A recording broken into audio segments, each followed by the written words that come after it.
Mitoma. Off the post, it's a beautiful second goal. Minamino from the edge of the penalty area. 2 goals in 5 minutes for Japan. Oh, it's given away. Pecat atau lanjut? Gimana masa depan Shin Tae-yong? Simak baik-baik ulasan berikut mengenai bagaimana masa depan Shin Tae-yong di timnas. Pelatih timnas Indonesia, Shin Tae-yong, kini menjadi pusat perhatian masyarakat sepak bola di Indonesia. Pelatih timnas Indonesia, Shin Tae-yong, kini menjadi sorotan di kalangan penggemar sepak bola di tanah air. Sorotan ini muncul setelah kekalahan tim Garuda saat bertanding melawan Jepang dalam laga grup C putaran ketiga kualifikasi Piala Dunia 2026 zona Asia. Dalam pertandingan yang berlangsung di Stadion Gelora Bung Karno, timnas Indonesia harus mengakui keunggulan lawan dengan skor 0-4. 기쁘고 행복하고 너무 기분 좋습니다. 그렇지만 마음 한편으로 Berita selanjutnya, komentar Shin Tae-yong pasca lawan Jepang, Ragnar egois. Simak baik-baik ulasan berikut mengenai keegoisan pemain dan komentar Shin Tae-yong pasca lawan Jepang. Shin Tae-yong dan anak asuhnya harus terpaksa mengakui keunggulan timnas Jepang yang statusnya sebagai langganan Piala Dunia. Tetap ikuti arahan dan patuhi aturan dari petugas keamanan yang ada di stadion. Berita selanjutnya, Kevin Dix disikut Mitoma hingga cedera, Shin Tae-yong kasih penjelasan seperti ini. Simak baik-baik ulasan berikut mengenai kondisi Kevin Dix. Kevin Dix merupakan pemain teranyar naturalisasi timnas Indonesia saat ini. Pemain yang sudah pernah menjajah Liga Champions Eropa dan bermain di kasta tertinggi Liga Denmark. Pemain anyar timnas Indonesia, Kevin Dix tak bisa menyelesaikan pertandingan pada laga debut melawan Jepang dalam lanjutan kualifikasi Piala Dunia 2026.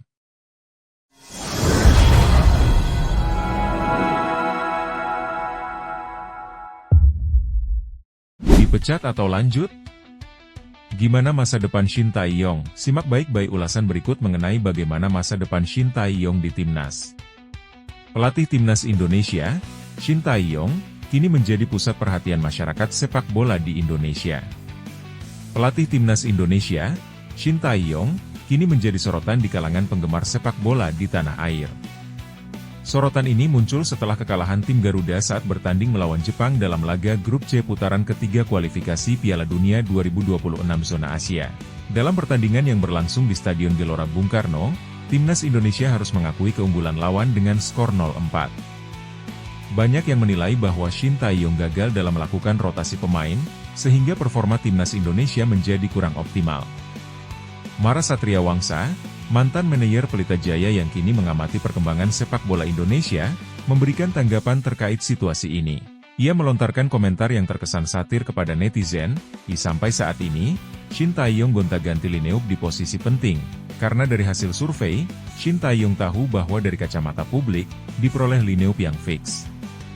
Pernyataan tersebut seolah menyiratkan bahwa netizen memiliki pemahaman yang lebih baik dalam menyusun lineup dan strategi timnas Indonesia dibandingkan dengan pelatih. Hal ini mencerminkan ketidakpuasan publik terhadap keputusan-keputusan yang diambil oleh Shin Tae-yong dalam mengelola tim. Seiring dengan kritik yang berkembang, banyak pengamat dan penggemar berharap agar pelatih asal Korea Selatan tersebut dapat segera menemukan solusi untuk meningkatkan performa timnas Indonesia di laga-laga mendatang. Mara juga mengemukakan gagasan yang dapat menghubungkan suara supporter timnas Indonesia dengan pelatih Shin Tae-yong. PSSI seharusnya mengambil sikap, apakah akan melanjutkan atau menghentikan STY di sini. Jika melanjutkan, STY harus didukung oleh lembaga survei yang mengumpulkan masukan atau pendapat dari publik mengenai pemain yang pantas masuk lineup dan taktik yang digunakan, agar STY mendapatkan bantuan, jika tak lalu Mara. Saran yang disampaikan oleh lalu Mara mungkin akan dianggap berbeda oleh banyak orang, karena selama ini belum ada pelatih di Indonesia yang dibantu oleh lembaga survei, mengingat hal ini dikhawatirkan bisa menjadi intervensi terhadap pelatih. Diharapkan bisa tercipta kolaborasi yang lebih baik antara pelatih dan supporter, sehingga keputusan yang diambil dapat lebih akurat dan sesuai dengan harapan publik. Selain itu, hal ini juga bisa menjadi langkah inovatif dalam dunia sepak bola Indonesia yang selama ini masih terbilang konvensional. Selama kualifikasi Piala Dunia 2026, Shin Tae-yong baru kali ini menghadapi kritik dari netizen. Terlebih lagi, kemarin muncul tagar Stewart di Twitter. Meskipun timnas Indonesia telah menunjukkan banyak kemajuan, ekspektasi tinggi dari para penggemar tetap ada. Hal ini disebabkan oleh banyaknya pemain keturunan yang telah dinaturalisasi. Dengan komposisi saat ini, bisa dikatakan bahwa Indonesia memiliki skuad yang sangat menjanjikan. Oleh karena itu, harapan untuk lolos ke Piala Dunia 2026 semakin meningkat. Berita selanjutnya, komentar Shin Tae-yong pasca lawan Jepang, Ragnar egois. Simak baik-baik ulasan berikut mengenai keegoisan pemain dan komentar Shin Tae-yong pasca lawan Jepang. Shin Tae-yong dan anak asuhnya harus terpaksa mengakui keunggulan timnas Jepang yang statusnya sebagai langganan Piala Dunia. Timnas Indonesia menelan kekalahan 0-4 dari Jepang pada laga kelima grup C putaran ketiga kualifikasi Piala Dunia 2026 zona Asia di Stadion Utama Gelora Bung Karno, SUGBK, Jakarta, Jumat 15 November malam. Pelatih timnas Indonesia Shin Tae-yong, ST, menyayangkan peluang emas yang tidak berhasil dimaksimalkan Ragnar Oratmangoen di awal laga. Menurutnya, hasilnya mungkin saja berbeda ketika Indonesia mampu mencetak gol lebih dulu. Jika Ragnar mencetak gol ketika peluang pertama, mungkin hasilnya akan berbeda meski saya juga tidak yakin 100%. Tetapi saya tidak ingin mencari alasan, jika STY dalam sesi jumpa pers setelah laga. Pelatih Jepang Hajime Moriyasu juga menyebut Indonesia cukup membuat kesulitan di awal pertandingan. Garis pertahanan Jepang di awal-awal diakui Moriyasu belum rapih sehingga mampu dimanfaatkan Indonesia menciptakan beberapa ancaman. Saya katakan ke tim saya agar jangan memberi ruang Indonesia sehingga kami memberi tekanan. Ada beberapa momen menegangkan, peluang Indonesia, tetapi kami berhasil melaluinya, diucap Moriyasu. Jepang akhirnya mampu memecah kebuntuan di babak pertama melalui gol bunuh diri Justin Hubner dan gol kedua oleh Takumi Minamino. Di paruh kedua, Jepang menambah keunggulan berkat Hidemasa Morita dan Yukinari Sugawara. Berita selanjutnya, Kevin Dix disikut mitoma hingga cedera, Shin Tae-yong kasih penjelasan seperti ini. Simak baik-baik ulasan berikut mengenai kondisi Kevin Dix. Kevin Dix merupakan pemain teranyar naturalisasi timnas Indonesia saat ini. Pemain yang sudah pernah menjajah Liga Champions Eropa dan bermain di kasta tertinggi Liga Denmark. Pemain anyar timnas Indonesia, Kevin Dix tak bisa menyelesaikan pertandingan pada laga debut melawan Jepang dalam lanjutan kualifikasi Piala Dunia 2026. Kevin Dix harus ditarik keluar oleh Shin Tae-yong pada menit ke-40 dan digantikan dengan Sandy Walsh. Sebelum ditarik keluar oleh Shin Tae-yong, penampilan Kevin Dix terbilang cukup apik. Bahkan pemain Jepang harus mendapatkan kartu kuning karena menyikut pemain FC Copenhagen tersebut. Usai pertandingan, Shin Tae-yong saat ditanya soal kondisi Kevin Dix, hanya memberikan penjelasan singkat. Menurut pelatih asal Korsel itu, ia belum menerima laporan lengkap kondisi Kevin Dix jadi belum bisa memberikan penjelasan. Kondisi, Kevin Dix belum terima laporan, kata pelatih Shin kepada awak media. Malam ini, saya harus terima laporan dulu baru bisa tahu kondisinya seperti apa, ungkap Shin Tae-yong. Shin Tae-yong juga sempat memberikan penjelasan perihal dicoretnya pemain PEC Zwolle, Eliano Rejders dari daftar susunan pemain timnas Indonesia. Soal Eliano tidak masuk skuad karena menurut saya belum baik, ujar Shin. Masih susah bagi dia, Eliano, untuk masuk ke skuad saat ini.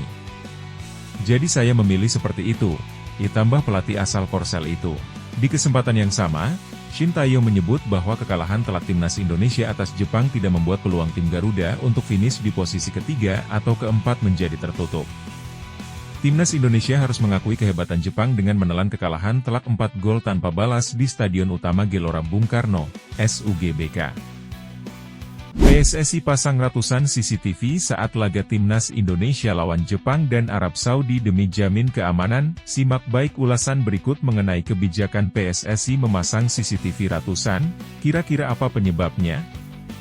Ketua Umum PSSI Erick Thohir mengatakan bahwa pihaknya melakukan persiapan semaksimal mungkin untuk menjamin keamanan di pertandingan timnas Indonesia.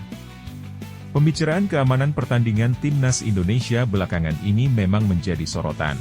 Ini terjadi karena Federasi Bahrain sebelumnya bersurat ke AFC dan merasa keamanannya terancam setelah mendapatkan serangan dari netizen Indonesia beberapa waktu lalu. Bahkan Bahrain sempat meminta agar pertandingan melawan timnas Indonesia di Jakarta untuk dipindahkan ke tempat netral. Situasi ini ternyata terus jadi sorotan, bahkan keamanan jelang lawan Jepang dan Arab Saudi dipertanyakan. Tim asuhan Shin Tae-yong memang dijadwalkan akan menjamu Jepang, 15 November, dan Arab Saudi, 19 November 2024, dalam laga kelima dan keenam grup C kualifikasi Piala Dunia 2026 zona Asia. Skuad Garuda akan menjamu Jepang dan Arab Saudi di Stadion Utama Gelora Bung Karno, SUGBK, Senayan, Jakarta. Belum lama ini, pertanyaan soal keamanan timnas Indonesia melawan Jepang dan Arab Saudi jadi pembicaraan hingga media luar negeri. Untuk menjamin keamanan ini, PSSI tak main-main, karena mereka langsung memasang ratusan kamera CCTV. Tak hanya ratusan CCTV yang dipasang saja, tetapi ada juga alat pendeteksi wajah yang bisa mengetahui perilaku penonton.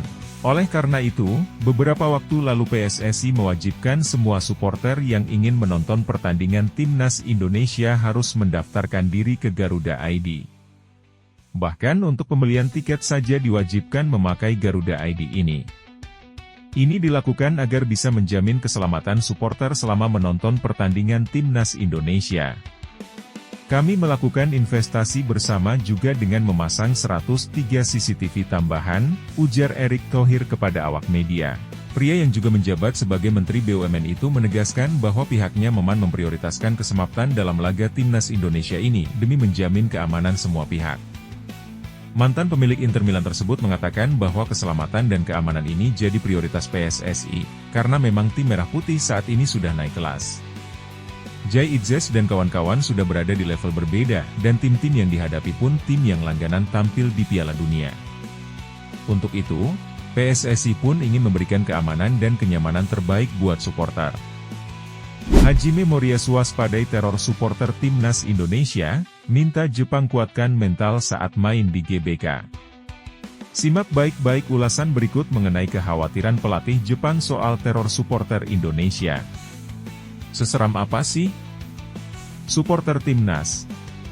Pelatih Jepang, Hajime Moriyasu bersiap menghadapi ujian lawan timnas Indonesia di ajang kualifikasi Piala Dunia 2026 zona Asia. Tim Samurai Biru bakal bertandang ke markas timnas Indonesia pada 15 November 2024. Laga tersebut terjadi di Stadion Utama Gelora Bung Karno, Jakarta. Usai dari markas timnas Indonesia, Jepang bakal melakoni laga tandang ke markas Cina di Xiamen pada 19 November 2024. Hajime Moriyasu mengaku bahwa Jepang bakal menghadapi dua laga sulit. Khusus untuk timnas Indonesia, Hajime Moriyasu menaruh kewaspadaan pada program naturalisasi yang tengah ditempuh oleh PSSI. Pelatih asal Shizuoka tersebut ingin Samurai Biru menampilkan performa maksimal. Kami akan bermain dalam kondisi sulit di dua laga tandang berturut-turut melawan Indonesia dan Cina. Jumlah tempat untuk berpartisipasi dalam turnamen tersebut telah meningkat, dan semakin banyak negara yang memperkuat upaya mereka untuk berpartisipasi dalam Piala Dunia, yang secara tradisional dianggap sebagai panggung impian dan di luar jangkauan, ujar Hajime Moriyasu. Hajime Moriyasu memuji kekuatan timnas Indonesia saat ini. Juru taktik 56 tahun tersebut memuji tim asuhan Shin Tae-yong telah mengalami kemajuan pesat. Timnas Indonesia banyak dihuni oleh para pemain naturalisasi yang tampil di benua Eropa. Juru taktik asal Shizuoka tersebut juga khawatir dengan teror 70.000 supporter timnas Indonesia di Stadion Utama Gelora Bung Karno, Jakarta. Dirinya ingin skuad Samurai Biru siapkan mental kuat untuk main di Jakarta. Indonesia akan mempunyai supporter yang antusias memberikan dukungan luar biasa, dan akan bertarung lebih agresif, sehingga saya akan mempersiapkan mental untuk pertandingan tersebut, ujar Moriyasu. Respons Ketum PSSI Erick Thohir saat ditanya target realistis timnas Indonesia lawan Jepang dan Arab Saudi. Simak baik-baik ulasan berikut mengenai apa saja sih target yang ditekankan Ketua Umum PSSI kepada skuad timnas Indonesia di kualifikasi Piala Dunia 2026. Ketua Umum PSSI Erick Thohir memberikan respons saat ditanya soal target realistis timnas Indonesia lawan Jepang dan Arab Saudi. Timnas Indonesia akan menjamu Jepang, 15 November, dan Arab Saudi, 19 November 2024, dalam laga lanjutan kualifikasi Piala Dunia 2026 zona Asia. Skuad Garuda bakal menjamu Jepang dan Arab Saudi ini di Stadion Utama Gelora Bung Karno, SUGBK, Senayan, Jakarta. Pertandingan ini menjadi laga penting buat tim Merah Putih. Pasalnya, agar mereka bisa menjaga asa lolos ke putaran keempat, setidaknya skuad Garuda harus finish di posisi 4 besar grup C. Sementara itu, saat ini Jai Itzes dan kawan-kawan tengah menempati posisi kelima klasemen grup C dengan mengemas 3 poin. Untuk itu, tim asuhan Shin Tae-yong ini ditargetkan meraih hasil maksimal dalam 6 laga sisa termasuk menjamu Jepang dan Arab Saudi ini. Pasalnya hanya tim yang menempati posisi ketiga dan keempat klasemen grup C yang berhak melaju ke putaran keempat. Sedangkan untuk posisi puncak dan runner-up grup nantinya mereka langsung melaju ke putaran final Piala Dunia 2026. Oleh karena itu, agar timnas Indonesia bisa menjaga asa lolos ke babak selanjutnya ini, mereka harus bisa meraih poin dalam 2 laga di kandang ini, karena poin berapapun yang didapatkan skuad Garuda akan sangat penting. Erick Thohir saat ditanya terkait target realistis timnas Indonesia dalam 2 laga ini pun menjelaskan dengan tegas. Pria yang juga menjabat sebagai mentor BUMN tersebut berharap timnas Indonesia mendapat poin nantinya. Persiapannya harus maksimal. Ya, saya harapkan evaluasi kepada Coach Shin Tae-yong ya, bahwa target kita itu harus masuk 4 besar ya di grup, tidak ada tawar-menawar. Kita lihat nanti bagaimana maksimal untuk pertandingan 2, pertandingan lawan Jepang dan lawan Saudi, namun jauh rankingnya di atas kita. Ini kalau dapat poin itu. Tim asuhan Shin Tae-yong diharapkan bisa meraih hasil terbaik agar bisa tembus ke Piala Dunia nantinya. PSSI sediakan pemain naturalisasi baru untuk skuad timnas di kualifikasi Piala Dunia 2026. Simak baik-baik mengenai amunisi baru timnas yang dipersiapkan PSSI. Siapakah harapan kalian? PSSI tengah mempersiapkan pemain baru berposisi striker yang akan dinaturalisasi guna memperkuat timnas Indonesia. Hal ini disampaikan oleh Sekjen PSSI, Yunus Nusi, di tengah proses naturalisasi Kevin Dix yang sedang berjalan. Dengan langkah ini, Kevin Dix bukanlah pemain keturunan terakhir yang akan diintegrasikan ke dalam skuad Garuda melalui jalur naturalisasi. Kami masih dalam proses, striker kami juga sedang diproses, ungkap Yunus Nusi. Meski demikian, Yunus Nusi belum mengungkapkan nama striker yang dimaksud. Sebelumnya, 2 penyerang sempat dihubungkan dengan timnas Indonesia, yaitu Ulla Romeni dan Mauro Zijlstra. Ulla Romeni, berusia 24 tahun, saat ini bermain di klub Eredivisie FC Utrecht, sementara Mauro Zijlstra berkompetisi di kasta kedua Liga Belanda bersama Volendam. Kami belum bisa mengumumkan namanya, karena memang ada beberapa kendala dalam menemukan striker yang sesuai kriteria naturalisasi atau berdarah Indonesia untuk memperkuat timnas, tambahnya. Yunus juga menjelaskan bahwa Ketua Umum PSSI, Erick Thohir, telah menerima sejumlah rekomendasi nama yang dipertimbangkan.